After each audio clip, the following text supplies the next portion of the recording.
Today's session is about the wonderful Beverage Science workforce program at Daytona State College. They were kind enough. We've hosted many events at Daytona State, and I guess it was about 2 years ago. We had a beautiful reception there in the program. I'm probably going to steal a moment of his presentation, but right behind Chef there, you do see the bar with all the bar stools and the Beverage Science, the beer making. I believe it's a microbrewery. It is right there. So we love that so much that we asked the chef if he would do a cooking demonstration for our board of directors and past presidents on Monday evening. That was fantastic.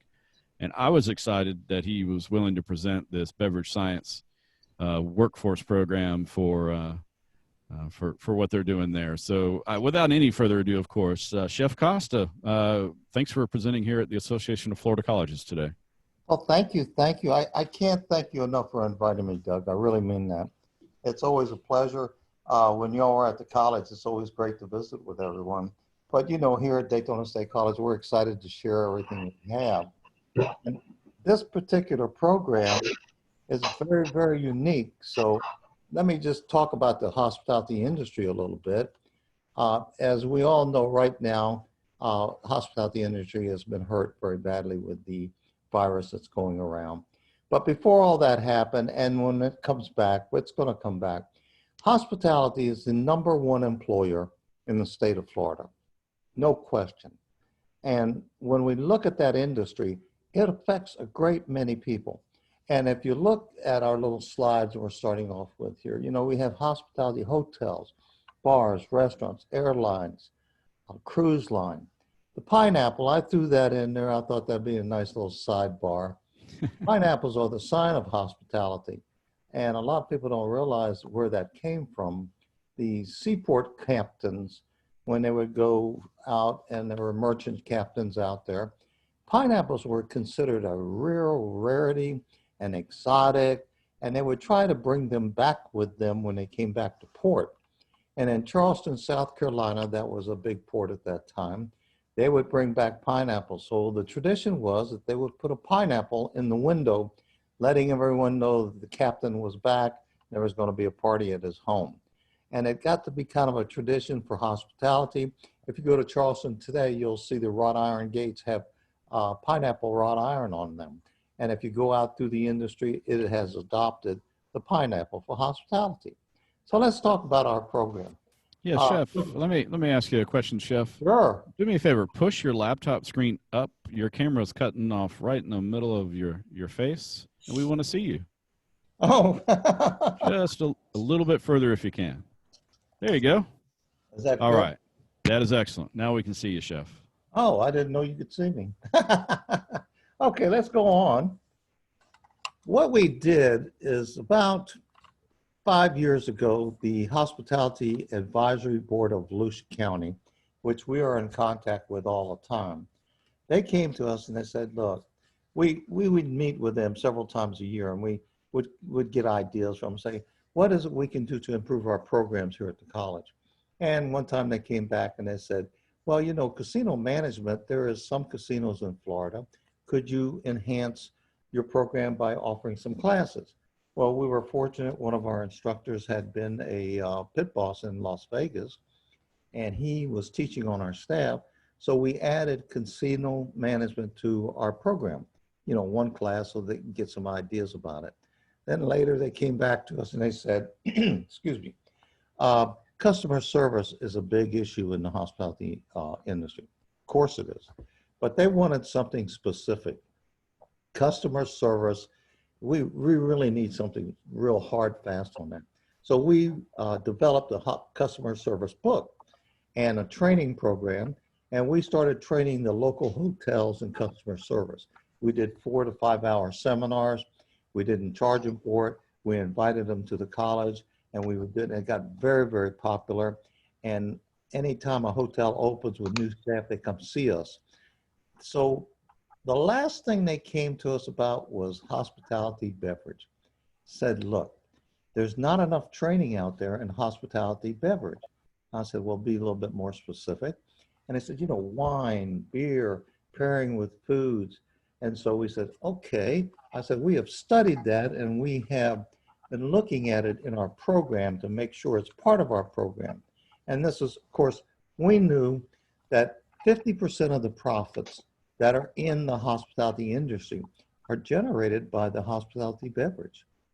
Now, a lot of people don't realize that, but let me give you an example.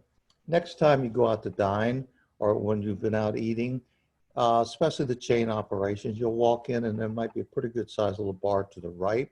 It seems to always be to the right. People have a tendency to turn right when they walk in a building. And there'll be maybe two people serving that bar. One will be a service bar person, the other will be taking care of drinks for the dining room. You look to your left and the dining room will have, who knows, possibly 125, 150 seats. They may have 7, 8 wait staff there. The kitchen will have a full brigade of people cooking, chefs, sous chefs, prep cooks.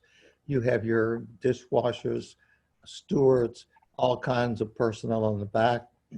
And now we're looking at both those operations. That bar with 2 people takes in more money and makes more money profit than the restaurant does.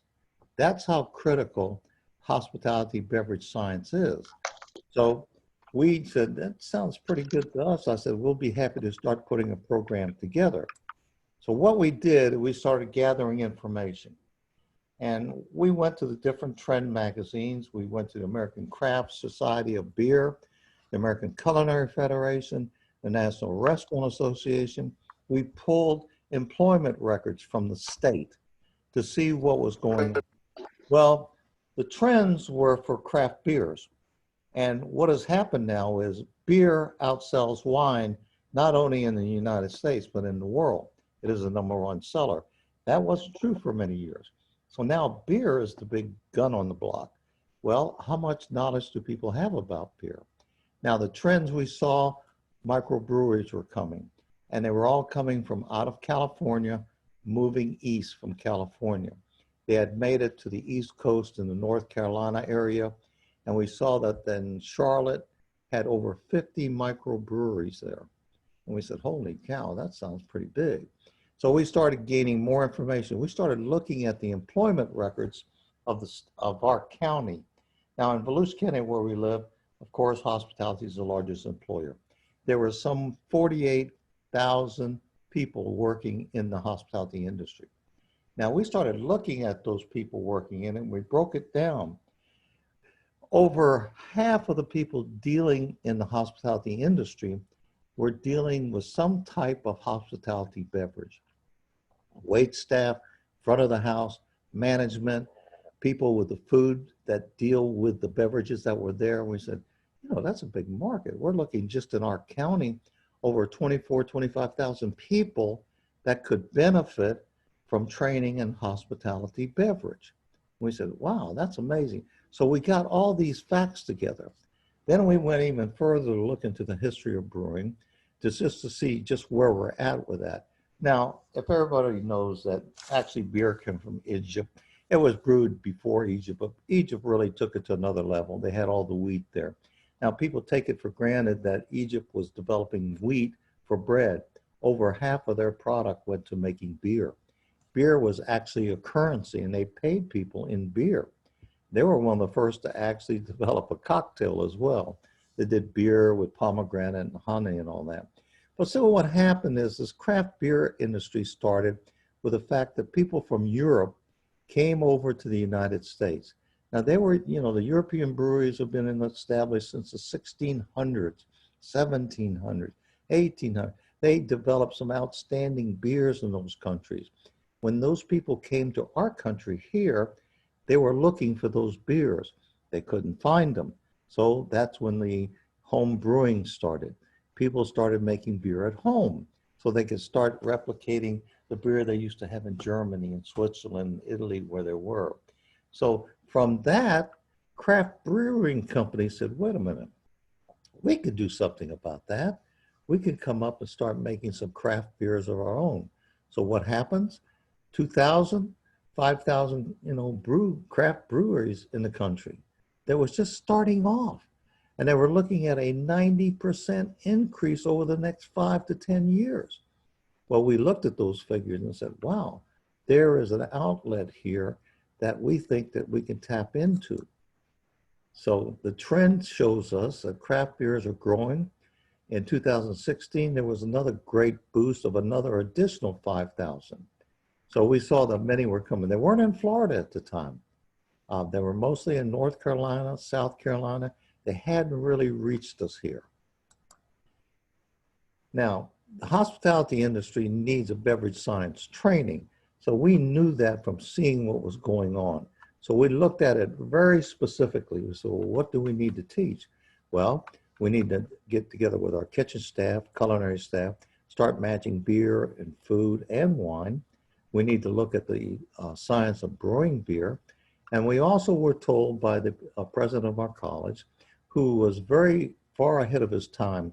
You know, we're talking about a college and you're saying, you know, we want to build a brewing company here on campus. We're going to brew beer and we're going to have students tasting wine and this type of thing. And he went to the board and discussed it with them. And he says, look, come back with a program so we can talk about it. So we did. We developed a hospitality beverage science college credit certificate. And then we went through the process and we took it to the state and it was approved. And then we had to wait for financial aid to get that approved. Once that was all done, we started going back and looking at the labor market again and saying, okay, let's get the statistics really down and see who we can go out there to try to get them to our school to start, you know, coming to school. We have something that we might have for them. So what we did, we opened one class, Introduction to Beer and Wine. Now that was our first class. We required all hospitality, culinary, pastry students to take that one class. We felt that it was that important. That was part of the curriculum. Now those students would go to that class and they would taste beer and wines from around the world. They had to be 18 years of age, and that was allowed in the college setting. And it's, you know, kind of a little taste and spit set up and what they would do. Now, here is a class with 20 students in it at that time, tasting beer and wine. And everybody's going, you know, tasting beer and wine at the college? Oh, well, you guys having a beer bus? We had the News Journal, which is our local newspaper, come visit us. I said, you need to come to class and see how serious this is. So they did. Well, you have to sit in class and watch these students. They're sitting there arguing, you know, this color is not right on this wine. And the bouquet, very, very interested in what was going on. The class was extremely successful. And we did that class for 3 years. And then we found out we really don't have a lab because we were teaching it in a regular classroom. And we had to use the kitchens downstairs, our laboratories downstairs, because we did one session of brewing beer with a home brew system. It was like 2.5 gallons, 3 gallons of beer. So they get the idea of the process. Well, we saw the future and what was coming. We said, you know, we really need to do something about this. So we went to the board of directors of the trustees of our college, and we made a proposal. We need a lab. They said, how much do you need? And, you know, how do you come up with a figure for that? Well, nobody had one. So we were talking about a classroom and brewing system and the whole 9 yards. We were going to teach hospitality beverage. We were going to teach brewing, purchasing, sanitation. Sanitation is a completely different animal in the hospitality beverage. It's not like the restaurants. They use totally different chemicals. Everything we do here at the college is hands-on in a professional environment. So we didn't want to build something that was just homebrew. We wanted a professional brewing system that would brew anywhere from 200 to 300 gallons of beer at a time, so that if they operated that system, it would be just like going to any brew pub. They could operate any system in the state. So the board came back to us and said, you know, we really like the idea. So they petitioned the state of Florida. After about 6 months, the state came back and liked the idea, and we got a grant for $1.2 million to build our hospitality beverage science lab. It was just amazing. I mean, everything was there. You know, we went out, we bought the finest equipment you could get. We had consultants. It was brought in from Italy. It is Prospero is the name of the company. They actually damaged it in shipping from Italy.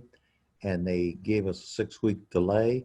And because they did a 6-week delay, we actually were upgraded to titanium, which is a $40,000 upgrade. Phenomenal. It looks like copper. The regular tanks are stainless steel, but because they damaged them, they went ahead and gave us titanium. So it was really something else.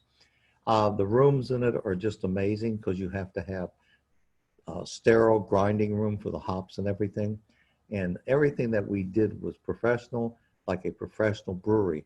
And we decided the classroom needs to be like a brewery as well, because you can't teach people hospitality science in a classroom. We do hands-on, so we had to make sure that we had that type of facility here. And the only way that we were able to get that done was with meetings one-on-one with state representatives and our local business people. And then finally, this grant was approved. We were able to build the lab, and we were able to start our program. And we got our own logo, which I think is kind of neat. Hospitality Beverage Science College Credit Certificate. Falcon is our emblem. And when you see the brewing system, you're going to say, boy, that's the real deal right there. It's amazing. The hopper on top, the grinder grinds the hops and it comes down into this grinder. There's a tank here. Now this tank will brew it at a certain temperature. Once it's at that temperature, it's a computerized system. It is moved to the second tank and brewed again at a different temperature. Beer is really quite a scientific process to brew. It's not like wine. Wine we can put into a barrel and age it and keep an eye on it. Beer, very specific. To the left of the brewing system is a laboratory. It's a sterile lab where we have to check the bacteria count at all times for the yeast and the beer. It's not so much for the sanitation, but if you ever look at advertisements on TV and you'll see beer brewers holding a glass of beer in front of them and shaking it, what they're looking for is to see how clear it is. That's the bacteria in it. They did something wrong or they didn't meet the right temperature. If all these processes aren't really taken care of. No, they're not. I Yep. can't call them cookies. They're pies. Say again? And this Go ahead, Chef. Her mute button was just off momentarily. Yeah, this is the holding tanks. Once the beer is brewed, then it's set into these 3 holding tanks. We can make 3 beers, brew, hold, brew, hold, brew, hold. And we didn't, we could get more, but we thought that'd be enough. And each tank would hold different beer. Now the beer is held in these tanks for 28 days. Beer is quite a process. And then it is moved to a final tank that carbonates it. And that carbonation process takes place and we keg it up. Now this is the laboratory we were talking about. There's the students checking it. And as I said, that has to be a sterile lab. And so they check everything prior to the brewing process. That's off to the left. And then of course the classroom. This is the classroom. Looks like a brew pub, doesn't it? There's the brewing systems back here. Now the students come in and they sit at the bar here. The instructor is behind the bar lecturing. We have big screen TVs. They're not watching football. That's where we put our PowerPoint projections and we have discussions of what's going on. The cooling, we also do designs for brew pubs because of the way we built this. We're getting a lot of requests for people to come see it. These are the coolers. The tap systems have to be close to the coolers because the longer the run on the beer, that's when you have problems for foam and that type of thing in these. All professional brewers, all held at a certain temperature. This is the grinding room we were discussing. It's all sealed. It has a spark-proof electrical lights in it because quite frankly, hops are very combustible when they're dry. So these rooms have to be sealed constantly with good ventilation. So there's the grinder, goes up that tube, up into the hopper that I showed you in the brewing system. And then of course, there's our taps. As you can see, we can tap 10, 12 taps of beer. Now this is the class I was talking about. They're tasting wine and they're sitting there evaluating it and discussing it. You can see where the instructor's behind the counter. We think this is the greatest part of the teaching process because it's the real deal. They actually get to see what's going on in an environment where they might meet when they go to work. And they're getting to taste wines from around the world as well as beers. And that's very, very important because it's hard when you're talking about matching foods with some kind of beverage. You need to know what that tastes like and why you're putting it together. We also were very specific about having the latest equipment. This is the latest wine pour. A lot of places free pour wine, which is fine. This machine actually pours the wine. You can set it for any pour you want. What's important about this wine pour is that it keeps the bottles sealed so that there's no evaporation, which reduces costs, but the quality of the wine is not ruined in any way. There's the beer kegs we were talking about. We're going to be aging beer in that. And what we're doing, we'll age beer in this, and when it's completed and we use that beer, there is a local distillery in Daytona that does rum and vodka. We're going to give him our 4 barrels, and he's going to distill some rum in those barrels, and then he's going to send them back to us. So we'll have these barrels that have rum flavoring to it. It's pretty neat, isn't it? And then finally, we decided to make our own brew here, and we call it Labrasso Ale. And of course, the president of the college is Dr. Labrasso, so he got a big kick out of that. These are the growlers that we have. They're canned growlers rather than glass, so we could actually fill growlers. We're not in the business of selling beer. All we do is produce it and teach it. We do not sell any product to anyone. Now, the cost of our program for a complete college credit certificate is $2,600. I think that's very reasonable. They can complete the program in about 1.5 years. I think we really have a good program going. It's in its infancy, but we feel that's going to really take off. And that's our hospitality beverage science program. And that's the end of my slide presentation. So Doug, do you want us to get back together here? Yeah, we could take questions, of course. If y'all want to, I would say put them in the chat, but we have a nice, comfy group here, close knit. If you just want to come on microphone or on camera and ask the chef a question. Let me see, what did I do on the screen here, Doug? Did I mess up? We need to unshare your screen. Do you see a button that says stop share? Let's see. Stop. Should be a red button. There it is. All right. All right. And Tom Mason came on camera. Tom, I know you got questions. Let's hear them. Before we go any further, Tom, real quick, Lisa Allen is with us, and she's our coordinator of our program, okay? She also handles all of the students here, so she may help with some of the questions in case I don't have the answer, okay? Okay, Tom. Well, I'm not trying to stump you here. Do you guys have an advisory committee of local breweries and hospitality type of businesses that help guide you? We have our own advisory group that meets 4 times a year, which is represented by about 25 hotels and restaurants. Then we also have the Hospitality Association of Volusia County, which is over 100 members. One of the president of that association is on our board of trustees. So we have a very close relationship with the advisory board. And yes, we do meet about every quarter right now. And we discuss not only this program, but all the programs that we have in our program. Oh, so you have a grand advisory committee. You don't have them per program? No, sir. Our advisory board handles all of our hospitality programs. They're not specific to just one program. Does that make sense to you? No, that makes sense the way you're set up.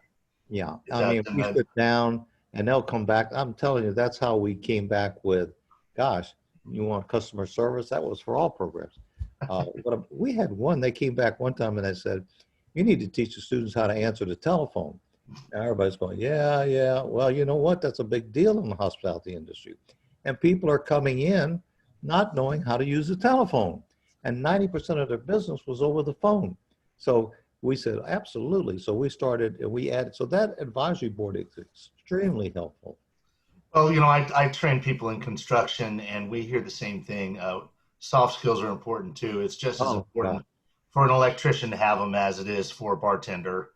If you ask me. But thank you very much for sharing that. That sounds great. What a great presentation, and how Thank lucky you you. got with that titanium. Isn't that, That's I couldn't huge. believe it when I saw it. I looked at it, I said, that thing looks like copper. And the rep was there and he said, look, it's titanium. I'm sorry we held you up. I said, you want to beat up the other tanks over here? I said, come on. All right. All right. Thank you, Tom, for your question there. Okay. Linda Herlocker has kind of a two-part question she put in the chat, and thank you, Linda. She's asking about instructor or faculty certification credentialing, and is the certificate articulated into an AS program? Okay, yes, it's articulated into an AS program. It is college credit. And our instructors all are required to have a master's degree in hospitality to teach in our program. Okay, this particular instructor, Jeff Conklin, not only is a brewer that's been brewing beer for the last 20 years, very knowledgeable about it. He is part of the Brewing Association. He would qualify as a brewmaster. When you think about brewmasters, is there such a thing as a brewmaster? They're really, a lot of these breweries are hiring people who have experience and who have done the job for many years. If they don't know what they're doing, they wouldn't last very long. These breweries do the same thing. So when you're looking at certifications in that level, it's more about experience in different operations. Homebrew, that's different from this operation. As you can see, that machine there was the real deal. That's what the students are learning on. So it's all computerized, which is all these new systems. In fact, we have the local brewer. We started off, there were none in Daytona Beach. At present, we have 10 and 4 more are under construction. Now, they have come to us and talked to us about our equipment. In fact, some of them have brought their kegs over because we have a up-to-date keg cleaner. Keg cleaning is extremely important because if you don't clean that keg properly, you're going to contaminate the beer and it goes bad quickly. So we have a really nice keg cleaner. It's a state-of-the-art, actually. And so we have people coming all the time. We have had several universities contact us about coming to see our program and wanting to start a program like this. One of the drawbacks that I see for these programs are this. When we built this program, now it's been what, Lisa, 3 years we had the program? It is 1.2 million. The building was here. We didn't have to put a building up. We had 2 classrooms that we were able to consolidate and build this system. Okay, if you were to replicate what we have right now in a new system, you're looking at $3 to $4 million investment. Okay, with equipment, bar, and everything. That's a big investment. A lot of schools right now, of course, are not able to do that. They're still dealing with the homebrew system. They're using classrooms or kitchen labs or whatever. Doug, you've been here. Our labs are huge, and we're able to handle, right now with the pandemic, we are able to have hands-on labs because our students have 6-foot distancing, face masks. We only put 9 people to a class, and we teach it hybrid. So they in class one day, and then they do the class online the next day. But we're only able to do that because of the size of the classes. Same thing with that beverage lab. You can see it seats 27 at the bar. So we can easily put 9 students in there 6 feet apart. I think that's critical. And that's one of the drawbacks to other programs trying to copy this. Now, this is college credit. It is registered with the state. Anyone can teach it as long as it is taught by someone with a master's degree. Excellent, excellent. And we have Amy Cruson. Hope I said your last name right, Amy, but thanks for your question. She asked if the program has led to better employability of the graduates, and is it financially advantageous to graduate from the beverage science program? Well, let me ask you this. You invest $2,600 to get a degree. Okay, you're not investing $40,000, $30,000. And I'm not criticizing other institutions that pay that because they're well worth it for whatever they're teaching. But this particular $2,600, you go out and get a job for $40,000 a year. Okay, start off. And I don't have enough students for the jobs. So to me, it's not even a question of is it of value. It's a question of I need more students. And that holds true, I think, really in the hospitality industry. I'm diehard hospitality. I grew up in it, but it is in big demand. And right now, I do not have enough students for the jobs. I mean, that's how big the demand is. Even now, I'm getting requests all the time. Demand is high. That's It truly 12th grade economics. Demand's high. That means the prices and the I salaries truly, ultimately. I truly believe that within the next 2 years, we're going to be in the golden age of hospitality. I think it's going to turn a corner because people like to travel, like to eat, they like to visit people. It's going to really take off. Okay. Anybody else with questions? Those are the two from our chat room. Anybody else have a question for Chef or from Lisa? No, I don't have any beer, but I do want to say that we do have students that work in brew pubs, and they have sent their workers here just to see what they can learn and bring back to help them in the industry. So, as I appreciate a good brewery any night of the week, and I always do appreciate talking to those pouring the beer, and when they are knowledgeable, it reflects very well on the brewery itself. well, you go to these places sometimes, they have the tasters, the tray. We have them in the lab, 4 or 5 glasses where they could taste a little bit of everything. Yeah, the flight of beer. Right. And what food do you put with that? If you don't know what goes with that beer, see, you've lost sales. And that's what it's all about in the restaurant business. And say, this would be a nice appetizer with that. That's stout. Have you ever tried blue cheese with stout? Are you kidding me? Hey, try a little bit of this blue cheese over here with that. And you go, wow, that is really good together. So now you got a little appetizer, you can put together. Yeah, I'm pretty sure they recommend the beer cheese with the hot pretzel with every beer in the brewery. All right. Well, any last minute questions here? I think we've got plenty of time, but that's fine. A great presentation. Chef, I want to thank you for the other night. We had a great time with the board of directors at AFC, and want to thank you for coming here, and Lisa, of course, for your support and bringing this beverage science program to our conference attendees. Definitely thank Dr. Lombasso, your president at Daytona State, for his support of your beverage science program. And I hope everybody on the meeting is on board with me that we hope to be back on campus and right here at the beverage science classroom very, very soon. So yeah, we'll have something going on here. We'll come upstairs and do a little bit of tasting. That sounds great. That sounds great. Well, I see Charlene, one of your home campus people, and Brian Stewart say thank you. Thank you, Chef, and Matt Wetzel at FSCJ. Thanks, everybody, for attending. And we'll wrap this one up a few minutes early. We do have another set of sessions coming up at 4:15 p.m. Drop by and visit those sessions. Finish out the day strong. We have another day and a half to go after this. We're having a great AFC annual conference. Again, thank you to everybody at Daytona State College. Have a great afternoon. Thank you all. Really appreciate it.